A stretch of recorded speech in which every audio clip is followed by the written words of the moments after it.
स्वागत है बच्चों आपका। कल हमने पदार्थ की भौतिक अवस्थाओं के बारे में पढ़ा था।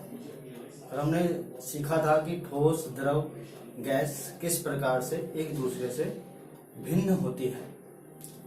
आज हम पढ़ेंगे पदार्थ की भौतिक अवस्था परिवर्तन, यानी कि किस प्रकार से हम एक अवस्था को दूसरी अवस्था में बदल सकते हैं।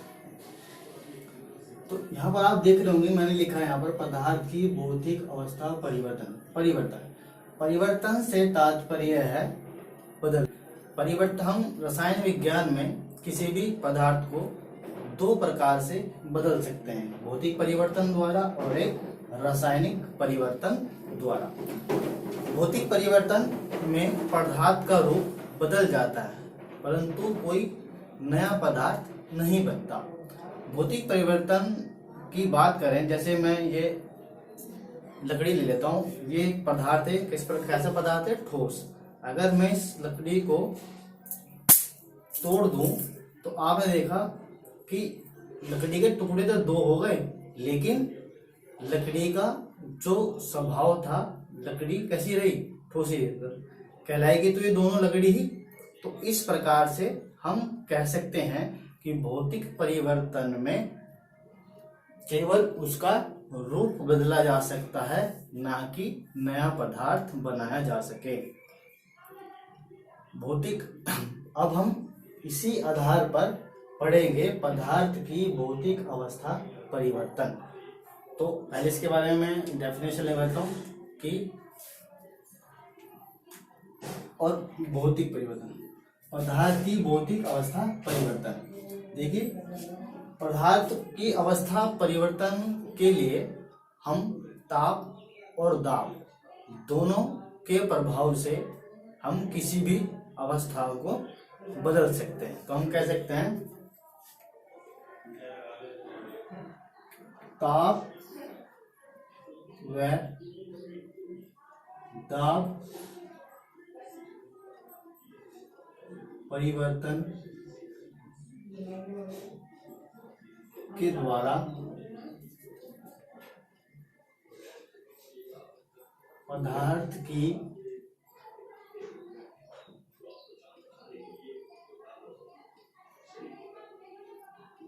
किसी भी अवस्था को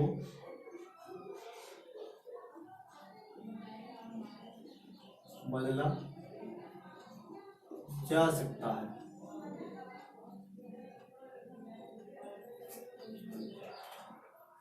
चाहे वो ठोस से द्रव अवस्था में,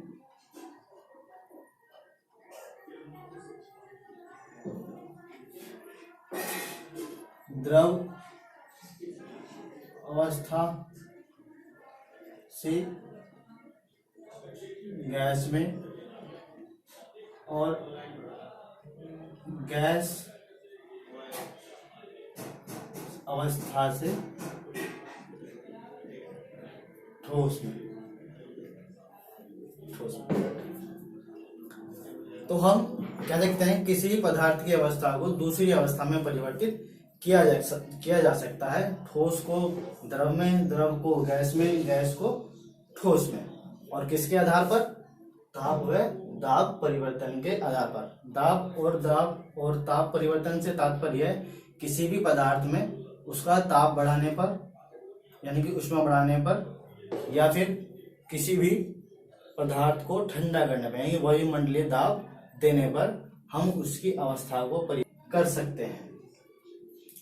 जैसे अगर आप घर में मोमबत्ती लें और मोमबत्ती को जलाएं, तो आप देखेंगे जैसे मोमबत्ती जलेगी मोम पिघलना शुरू होगा, क्योंकि उसमें मोमबत्ती जलने पर क्या होगा? उसमें ऊष्मा का प्रभाव होगा, यानी कि उसको ताप बढ़ेगा। जब ताप बढ़ेगा तो मोम क्या होगा? पिघलना शुरू हो जाएगा। और आप पुनः देखेंगे जो पिघला हुआ मोम है, जैसे जैसे उस पर हवा लगेगी, यानी जैसे जैसे वो ठंडा होगा तो आप पुनः वो किस अवस्था में आ जाएगा? मोम की अवस्था में आ जाएगा। तो ठोस से द्रव में बदला और द्रव से फिर वापस ठोस में बदल रहा है। तो इस प्रकार की अवस्था को हम भौतिक अवस्था परिवर्तन कहते हैं। देखिए, एक हम डायग्राम के माध्यम से समझेंगे कि किस किस प्रकार से, किस किस विधि से हम ठोस से द्रव और द्रव से गैस में, या फिर गैस से द्रव या द्रव से ठोस में बदल सकते हैं।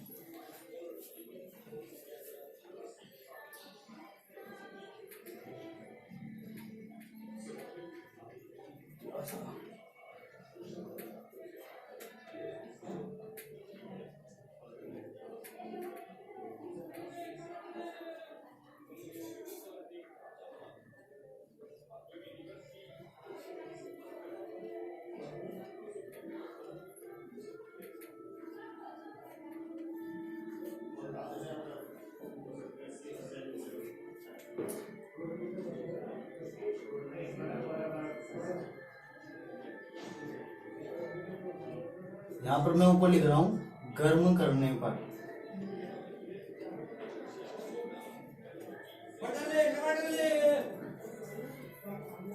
यानी कि जब हम ठोस से द्रव को गर्म करते हैं, यानी कि ठोस से जब हम द्रव में किसी अवस्था को बदलते हैं तो वो कहलाती है गलन की क्रिया। कैसी क्रिया? गलन की क्रिया, यानी कि गलन विधि द्वारा हम जो है इस ठोस को इस द्रव में बदल सकते हैं। और जब हम द्रव से गैस में, जब हम द्रव को गर्म करेंगे, द्रव को गर्म करेंगे तो गैस में परिवर्तित होगी। तो कौन सी क्रिया से होगी वो? द्रव से वाष्पीकरण की, वाष्पीकरण की क्रिया। और एक अवस्था ऐसी होती है जो सीधा गर्म करने पर ठोस से सीधा गैस में बदल जाती है। उस अवस्था को हम बोलते हैं ऊर्ध्वापातन।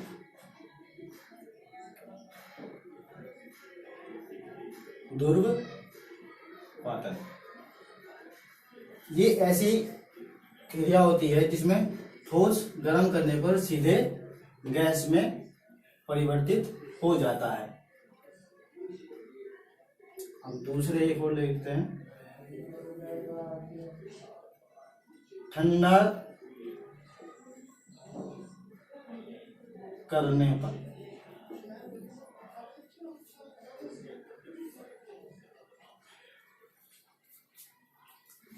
देखिए, जब किसी गैस को द्रव में, जब किसी गैस को द्रव में बदलते हैं,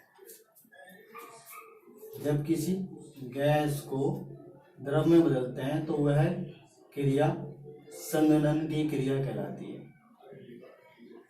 और जब किसी द्रव को ठोस में बदलते हैं तो वो हिमीकरण की क्रिया कहलाती है।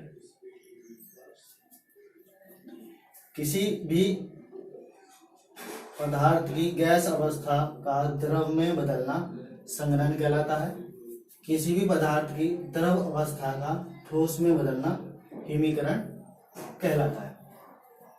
और जब कोई पदार्थ की अवस्था गैस से सीधा ठोस में बदलती है तो वह निक्षेपण कहलाती है। निक्षेपण।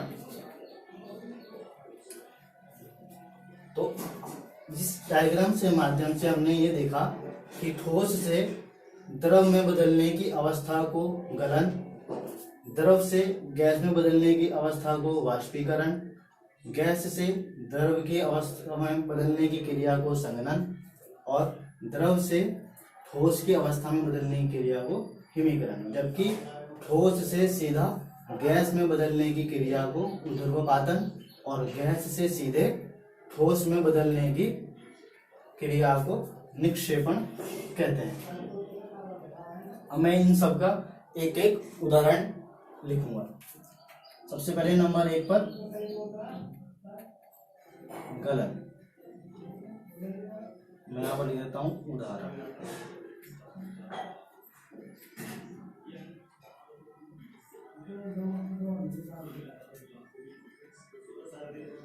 गलन का है ठोस से द्रव, यानी कि बर्फ से पानी का बनना। नंबर 2 वाष्पीकरण।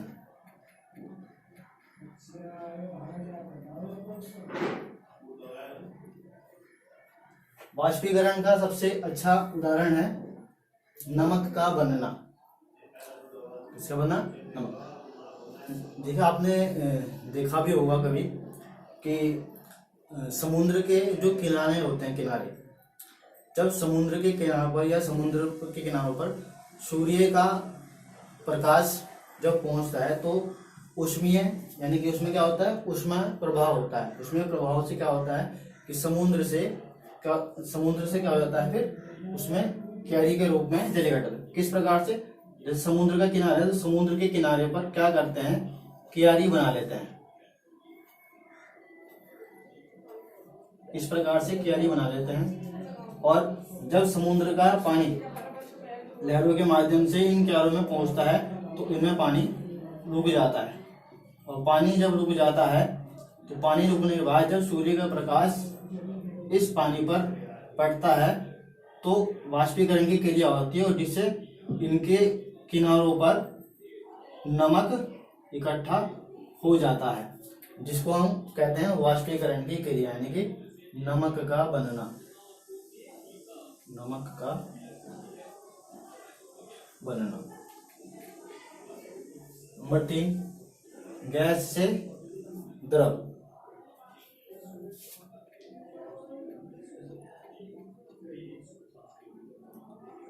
संघनन।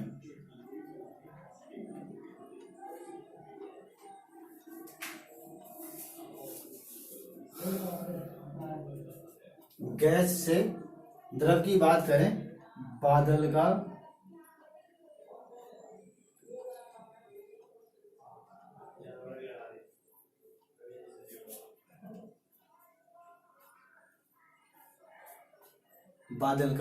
बनना। देखिए क्या होता है, जब नदी, तालाबों या समुद्र पर सूर्य की किरणें यानी सूर्य का प्रकाश पड़ता है तो जल वाष्प के रूप में उड़कर हवा में यानी वायुमंडल में पहुंच जाता है, और वायुमंडल में पहुंचने के बाद जब ठंडी हवाएं उन वाष्प से टकराती हैं तो वो बादलों का रूप ले लेती है। बादलों के रूप लेने के बाद जब दो बादल आपस में टकराते हैं तो वर्षा के रूप में हमें क्या प्राप्त होता है, द्रव। तो हम कह सकते हैं गैस से द्रव का उदाहरण है बादल का बनना। इसको मैं ले देता हूं, बादल के बनने पर वर्षा होना।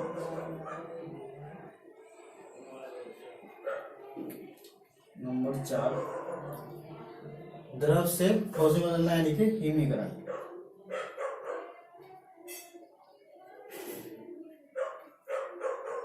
हिमीकरण यानी कि पानी से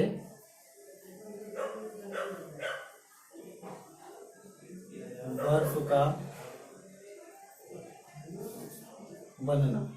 नंबर 5 ध्रुवापतन, ठोस से सीधे गैस में बदलना,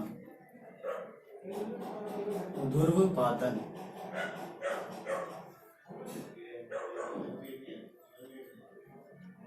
कपूर का,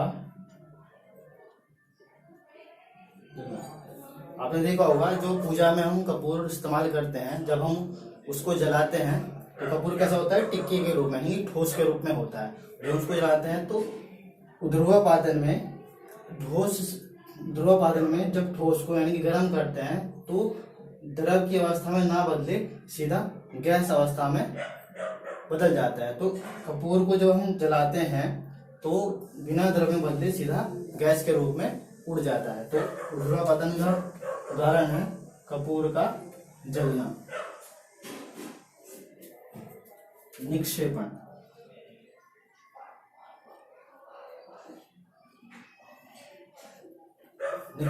देखिए निक्षेपण जो है बरखान और शीफ हवा द्वारा कणों के निक्षेपण से निर्मित भू आकृति। अब बरखान और शीफ क्या होता है, देखिए हम ऐसे कह सकते हैं कि चट्टान के या बालू के छिद्र में जो हवा बहती है तो उन छिद्र के माध्यम से हवा के कारण वो धूल के कण उड़ जाते हैं, और धूल के कण उड़ जाते हैं तो वो जो है इस प्रकार से अर्धचांद्र की तरह आकृति बन जाती है और इस प्रकार से भू आकृति ले लेती है। तो हम इसका उदाहरण है बरखान और शीफ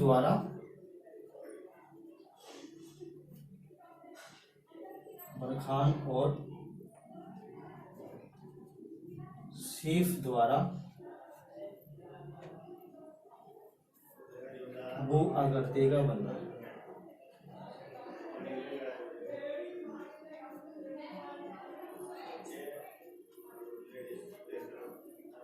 भू आकृति का बनना।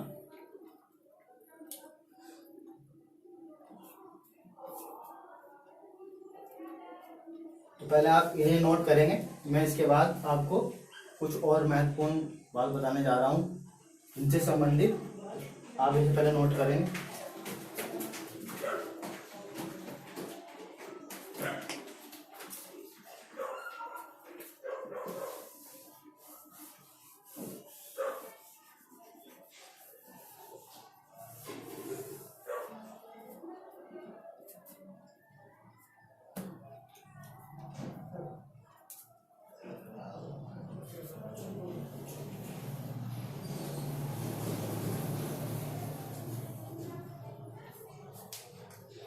देखिए इन सभी में ठोस से तरल करने के लिए हमें लिखा है यहाँ पर गर्म करने पर। तो जब भी हम किसी ठोस से द्रव या द्रव से गैस को गर्म करते हैं तो उसकी अवस्था में परिवर्तन होने के लिए हमें एक निश्चित तापमान की आवश्यकता पड़ती है। तो जैसे जब हम ठोस से द्रव की अवस्थाएं बदलते हैं तो गलन के लिए यानी कि पिघलने के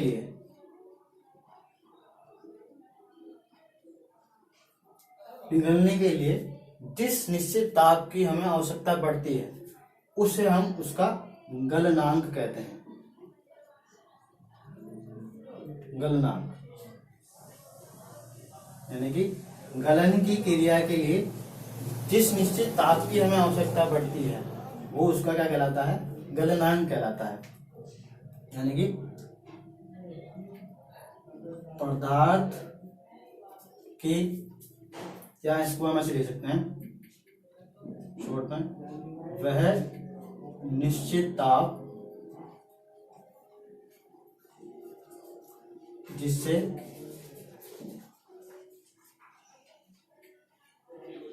ठोस से द्रव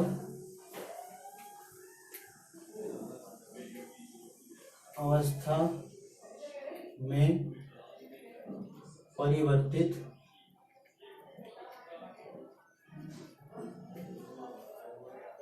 वह निश्चित ताप जिससे ठोस से द्रव अवस्था में परिवर्तित हो जाए,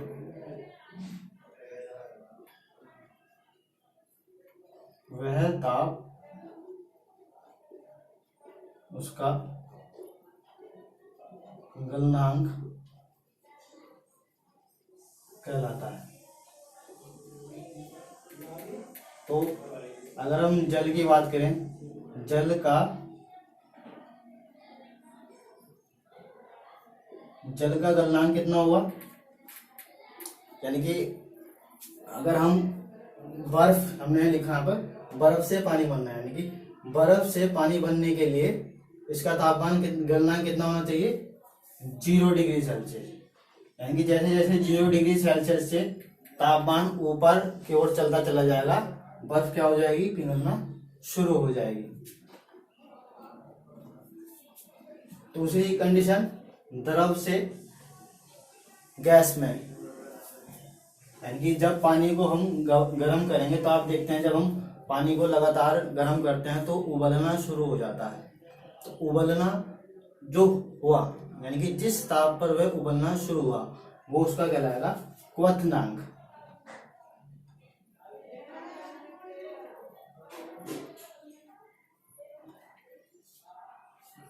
वह निश्चित ताप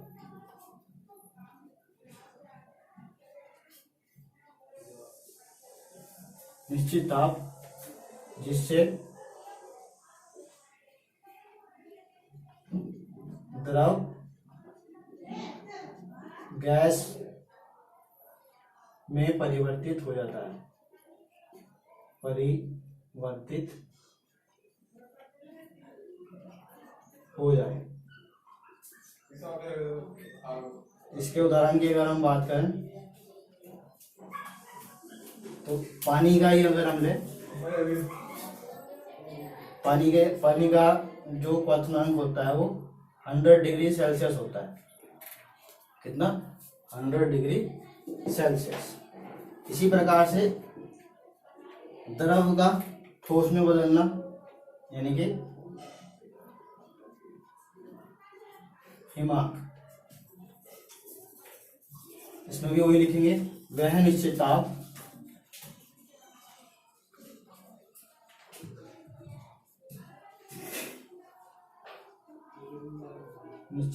जिससे क्या हो जाए, द्रव से ठोस में बदल जाए, द्रव से ठोस में परिवर्तित हो जाए।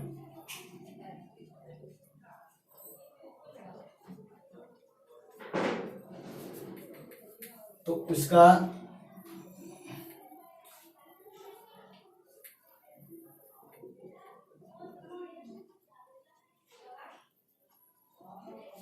हम जल की बात करेंगे, इसके लिए भी उदाहरण के लिए जल का हिमांक होता है